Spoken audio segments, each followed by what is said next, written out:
Go. All right. Hello, everybody. This is Melissa Marks. We are going to be talking about knowing ourselves and how that'll help us with our customers. So let me launch a PowerPoint.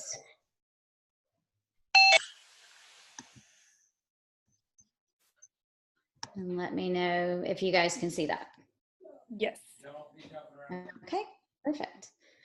So I took a quote from Aristotle, knowing yourself is just the beginning of all wisdom. So hopefully this will help us as we move along. So you're probably asking yourself, why should I get to know myself? I mean, shoot, I've got however many years and I know myself, right? I look at myself in the mirror every day, blah, blah, blah. But a lot of times we don't know maybe some of our preferences that create how we are portrayed to others or how we affect others.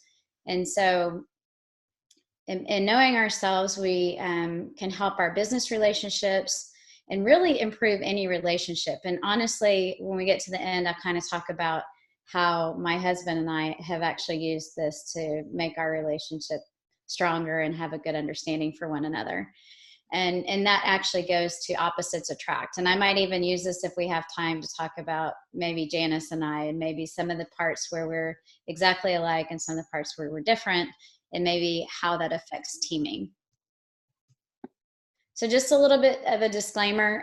This assessment represents your tendencies, so it's not an absolute, especially when you get into maybe a pressure situation. There are 8 tendencies that we're going to talk about, and we all have those 8 tendencies. We just have a tendency for preferences when it comes to each of these. So learning about yourself helps you understand how you might come across to others, and especially how you tend to react when you're backed into a corner, uncomfortable situation. So an example of that would be when we're talking to a potential customer and one of the first things out of their mouth is, what is the price, right? So how do you react? If you're aware of that, then you can probably overcome that pretty easily and talk yourself through it. And just to let you know, I'm not a Myers-Briggs proctor, but have a decent awareness of this. So thought I'd share with you guys. So this one's the easy one, introvert or extrovert. And you probably know where you stand. And you've probably seen that you have a tendency, so I'll use myself for example. In a social interaction, I don't mind being the center of attention. I get excited by other people and being around more people. Now, the caveat to that is if I've had a day of being around a ton of people where everybody's pulling from me, when I get home, I can go into introversion mode because I have been a bit overwhelmed. Whereas somebody that's introverted, their tendency is a quiet situation. So they enjoy maybe getting their energy from, just being at home, having some quiet time, reading a book, so and so forth. And I guess the other caveat I didn't put on the front page that I should have said is none of this is right or wrong. So, and unfortunately, when you have a preference, sometimes you feel like, what is wrong with that person? Why can't they be this, that, or the other? And it's not a right or wrong thing. And if you're uncertain about this one, the question you want to ask yourself is, do you get energized by people or alone time? So you may want to mark this down, and I'll give you a chance to revisit here in a moment. So the second aspect is how we see the world and process information. So observant individuals, they tend to be very practical, pragmatic, and focus on facts. Whereas intuitive individuals are more open-minded, curious, and means there's so many possibilities out there. And I don't know if you guys can see the pictures behind the words, but I tried to find pictures that kind of represented. Observant people tend to want to know the who, what, when, where, why, and intuitive people, that roadmap just shows there's infinite possibilities. So a question to ask yourself is, do you make decisions based on fact, or do you make decisions based on your gut? Give you a chance to think about that one. That one's not as obvious sometimes. All right, this next aspect helps us with our decisions and coping with emotions. So are you a thinker or a feeler? Thinking individuals seem to be objective. They rationalize, they base everything on logic rather than emotions, whereas feeling individuals tend to be more sensitive and more emotionally expressive. And this one may not be obvious. I think all of us have both of these aspects in us, but one of the easiest ways to figure this one out is, do you prefer to win the championship, or do you prefer to have everyone have a chance to play?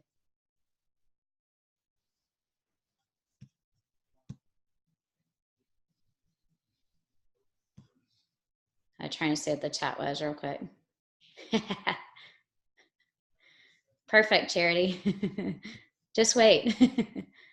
All right, so the next one is really on decision making. Judging individuals are decisive, thorough, very, very organized. They prefer clarity over and predictability over spontaneity. And whereas prospecting individuals use flexibility and spontaneity and can really just fly by the seat of their pants.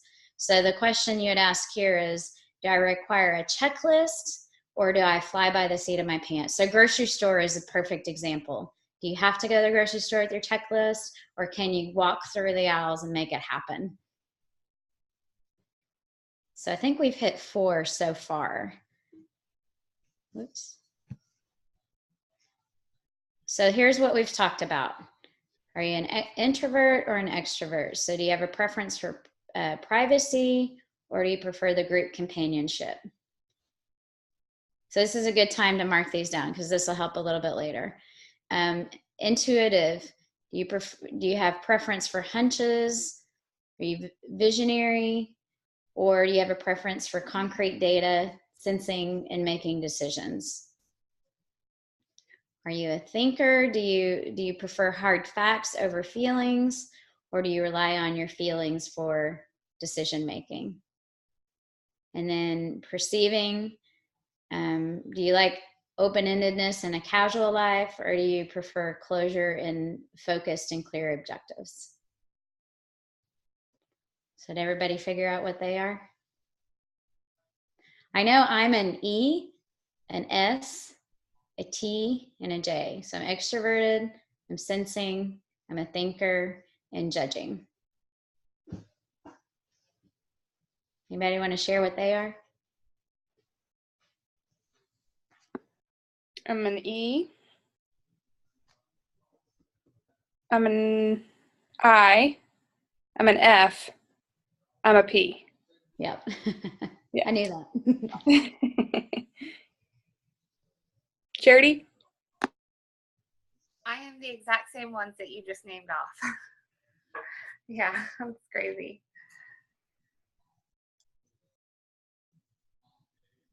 Anyone else? Okay, well, make sure you have them written down. And so finally, there's an identity aspect. And I don't like this one as much, because one sounds positive and one sounds negative, and it's not really meant to be that way. But are you assertive or turbulent? So assertive individuals are self-assured, even-tempered, and resistant to stress. They don't try to worry too much about pushing themselves too hard when it comes to achieving goals. They kind of have a mellow temper about getting things done. Whereas turbulent individuals seem to be a little bit more self-conscious and a little more prone to stress. But again, neither one of these is positive or negative, just like I said, even though it sounds that way and comes across that way. So do you know if you're assertive or turbulent?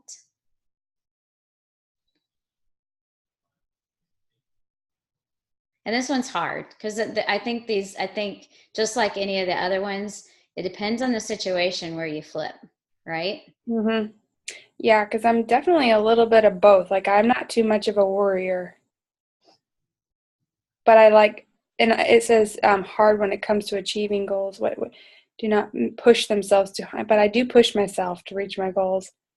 And then on the other end, I really don't feel like I get super stressed, sensitive to stress. Maybe that's why I don't put myself in stressful situations, because I don't like it. I don't know. That's hard. What are you? What am I? Yeah, I no. tend to be a little more assertive Okay. as a preference. It's not, but I mean, you know, you've talked to me. I hit the turbulent stuff in this coaching thing. Mm-hmm. Yeah.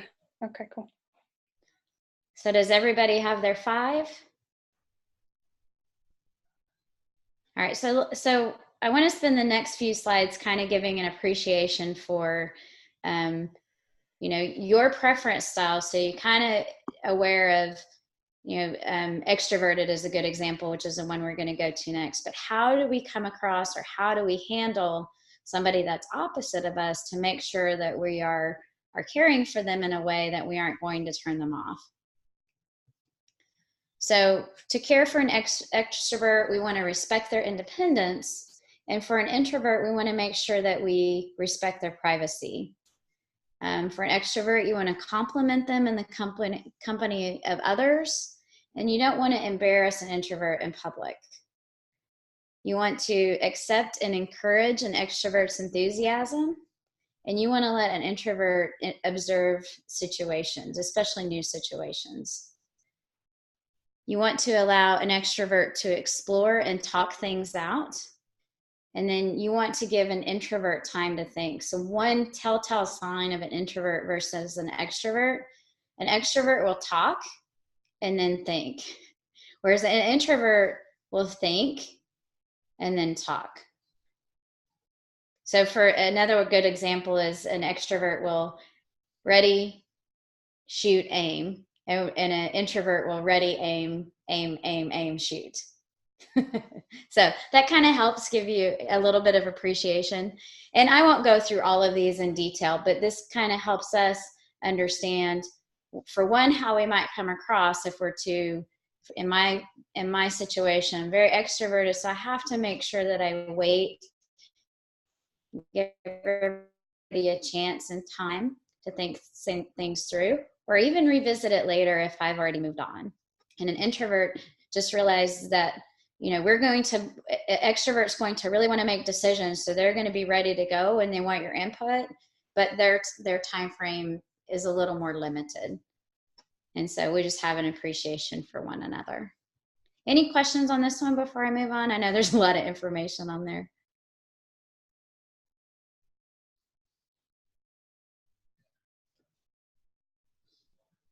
All right.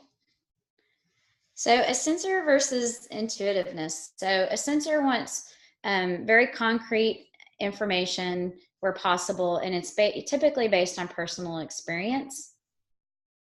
They feel insecure and stressed if what they consider to be important facts or details are absent, and they prefer to live in the present and savor the moment. Intuitive wants the big picture and will pursue a hunch.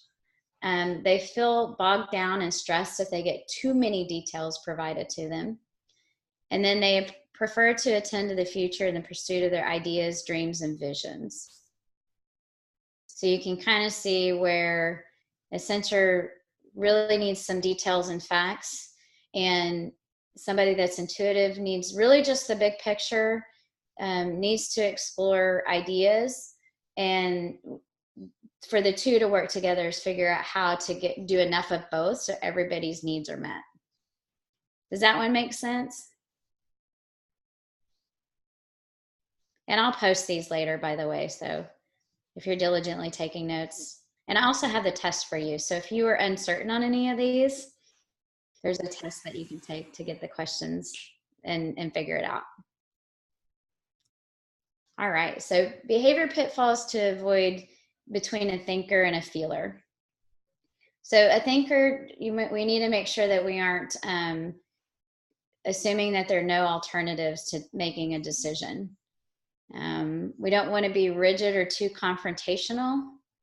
We want to make sure that we include others' inputs and not exclude other inputs to making a decision. And a lot of times a thinker is going to try to jump to a conclusion and solve a problem too quickly, which could impact people more than we realize. For a feeler, we just have to make sure that we don't react too emotionally to differences of opinions. Allow emotions to support decision making, but to calm them. And then get input from everyone so that there's progress to avoid having delays in progress.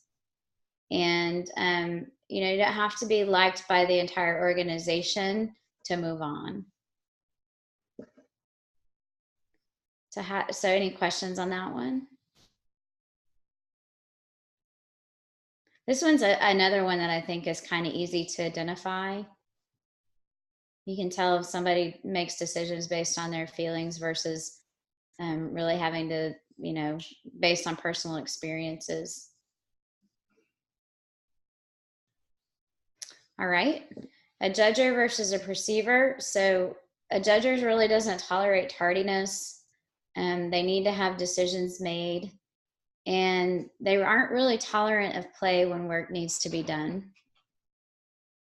A perceiver likes things to stay casual and a little more spontaneous.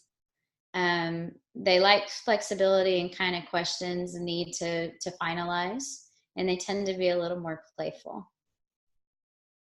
Go ahead. Oh, they had a question.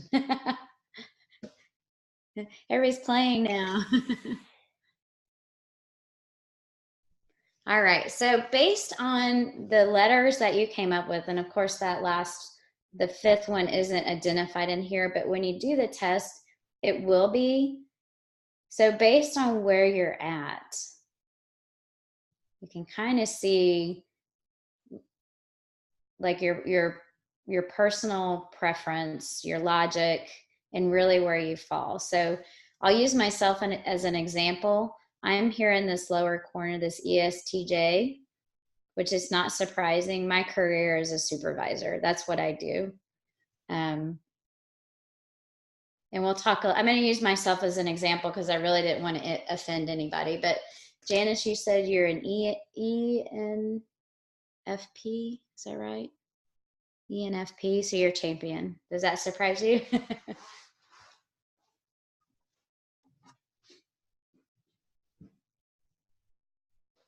Trying to unmute myself. So I'm EIFP, you said? I think you're ENFP. Oh, what did I write down?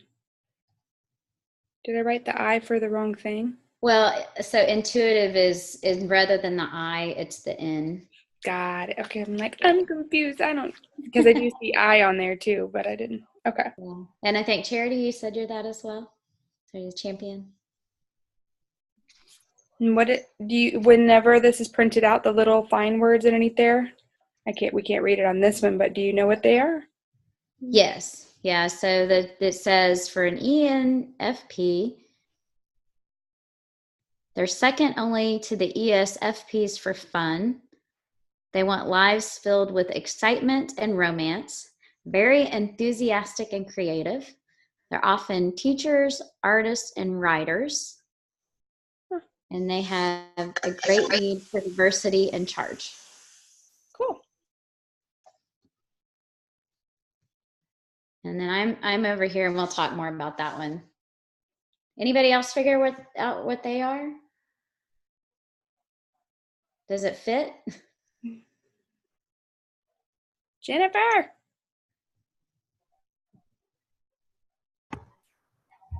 I can't see the the words underneath. I know, but she could read it to you. Which one are you? I didn't write it down. Oh, darn it. Okay. I was just wondering. Okay. So this is the test that I'm going to provide for you. This is what it shows you. And it has various different words for what we just saw in the other page, but it's the general same idea. And I fall into the Sentinel executive area. So I tend to be an excellent administrator, unsurpassed at managing things or people. So I wanted to kind of show you guys, just using myself as an example. And of course, I didn't really want to offend anybody. So these are the, as I mentioned, I'm extroverted, sensing, I'm a thinker, and judging. So common traits that I have, I'm dignified, strong-willed, and principled, so tend to follow the rules. Extremely loyal to a group. I'm a strategist. Highly ethical, hardworking, dedicated, and honest. Focus on what's practical. Extremely organized, right, Janice? Responsible and rather plan and strategize before acting. So I do a lot of studying. So this kind of gives you a sense of what I am. So the one thing though that also helps, so strengths that I have, as I kind of mentioned on that other page: dedicated, strong-willed, direct and honest, loyal, patient, reliable, enjoy creating order, and an excellent organizer. However, the other side of that, weaknesses, is I'm inflexible and I can be stubborn. So sometimes, I have a path that I'm going down and I may not like when somebody wants to divert me. I'm uncomfortable with unconventional situations, and that's usually where I tend to become stressed. I have strong convictions on what's right, wrong, and socially acceptable. And I don't know if you've ever seen my, it's been a while, but my Facebook page for my like page, that's exactly one of my avatar traits, is what's socially acceptable. Which, on one hand, it's what I stand for, but on another hand, it may not, it may be a challenge working with others if I'm so convicted on that, what I believe is socially acceptable. Too focused on social status. I actually feel like over time I've calmed on this one, but it is true. It's sometimes difficult to relax. I don't necessarily feel that way, but that's probably reality. And then it's difficult sometimes expressing emotion. So I'm going to take that just a step further. So in summary, it's difficult for me to work alone. And so my reliability and work ethic, I want it to be reciprocated. And so with that, I tend to meet my promises, but if my partners or subordinates don't come that way, it really challenges me. And so with that, I am also seen as potentially inflexible. But everybody that falls into that sentinel category, those 4, tends to have that same trait. Sometimes seen as stubborn. But again, to me, that's my perspective on how society works. Mm-hmm.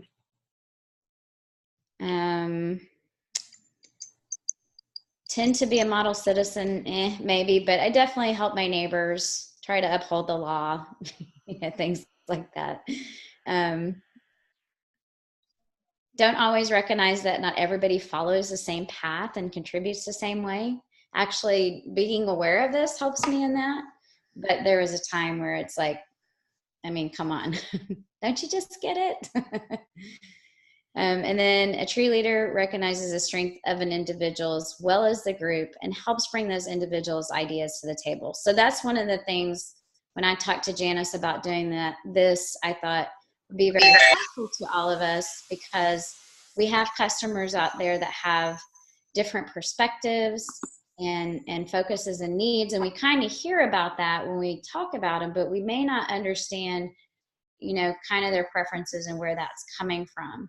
And when you understand that, then how you talk to them might change. And so that's actually what going through this test will kind of help you do. And then, of course, we already talked about the facts and working with everyone. So that kind of just gives you me. I wanted to use me as an example. Another thing to kind of focus on, and this is actually a conflict management focus, but honestly, it applies to when we talk to people about, what we have available. And so this is going to sound very similar to what we've heard from how to talk to people about our opportunities, but we have to maintain a relationship. And we have to make sure that maintaining a good relationship is a priority. So you want to make sure you stay respectful, you know, make sure that you're discussing matters constructively. And a way to do that is separating the people from the problems. So, you know, sometimes it starts to feel like somebody's becoming difficult. It seems like, you know, no is going to be constantly the first vocabulary or kind of the naysayer, but really you're trying to figure out, and we've heard that, what's their underlying why, their pain point. And so you're separating that problem from that individual. And so you're really trying to dig deep, and you want to avoid damaging any relationships. So that's why I know Janice has mentioned it before. We've heard it time and time again. You'll continue to ask those questions because you're really trying to get to the root of the problem. And it takes those questions to get to the root of the problem and help that individual. And so that comes along with listening to their interest and how they get to their position or point of view. A good example of that is people have tried a ton of things. There's a ton of things out there. You know, one good thing that I've heard when somebody says, oh, I've tried that. Oh, so you have experience with that. Can you share with me? And keep asking. Don't necessarily get turned off, because that's our fear coming out. Don't get turned off, but start to dig a little bit deeper and find out their why, because there's something hidden there.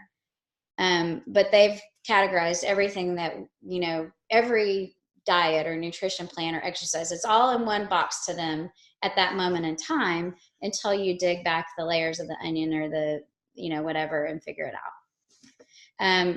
Again, listen first and talk second. So for those of us extroverts, it's a little challenging sometimes, but knowing that about yourself gives you the opportunity to wait and listen. And you don't always have to have an example or something immediate, because sometimes our interjections can prevent somebody, especially introverted, from getting out what they really need to say, and for us getting to those other points of interest. So set out the facts, decide on the facts that might impact the decision together. So this is another one. You explore enough questions and you figure out about enough of what the person is experiencing or what their needs are, and you can almost get them to come to their own conclusion. And then again, just to reiterate, you're exploring the options together. So, you know, is a challenge pack right? Is Shakeology right? Is what exercise program is right? And sometimes, you know, we might decide on a decision together. That's a nice thing about Beachbody On Demand. If they start in, say, 80-day obsession, and let's say their knees don't handle it and they're not ready for that, then you explore other options together. And that's just, you know, to give you ideas of scenarios. But again, just to reiterate, maintaining the relationship is very important. You don't want to jeopardize that. And it does take time. But if you keep all these things in mind, then, you know, it'll eventually get there. May not, we've talked about that, may not be today, tomorrow, next week. But now, is this just maintaining a relationship with, are each personality type different, or is this pretty much the same for? This is the same for any of them, but this helps you kind of relate. So especially like some of these bullet points, when you realize what your tendency might be when you're kind of backed into a corner. So, you know, extroverts, again, is the easiest one to pick apart. But, you know, if I get backed into a corner, I may try to jabber away because I'm uncomfortable at the situation I might be in. Or I'm a thinker, so I might try to throw so many facts out there. To me, it's obvious. You saw my pictures, you saw my weight, you saw my inches. I mean, what's the big deal? You know, come on already, right? Mm-hmm. So I have to know those things, because that may not be what that individual needs, right? So when you talk through and you listen, and maybe you creep on their Facebook page, you can kind of tell that they may not be that have those same kind of personality traits that you do. And so you can kind of talk to what their what their needs are. And it's not going to always be obvious. I mean, I get that, but that's part of establishing the relationship and trying to figure out the best way to communicate and get to their pain points. Yeah. Good. Does that help? Yes. Yeah. All right. So I kind of wanted to go over some points on the ways this can help. Self-understanding can reduce our stress and help us learn to relax in the situation. It'll assist us in determining communication strategies. It also helps you establish your leadership, believe it or not. Being self-aware helps you get through these scenarios, the tough scenarios, and actually allows you to be a good leader. It helps you understand how to relate, therefore knowing your audience or your customer.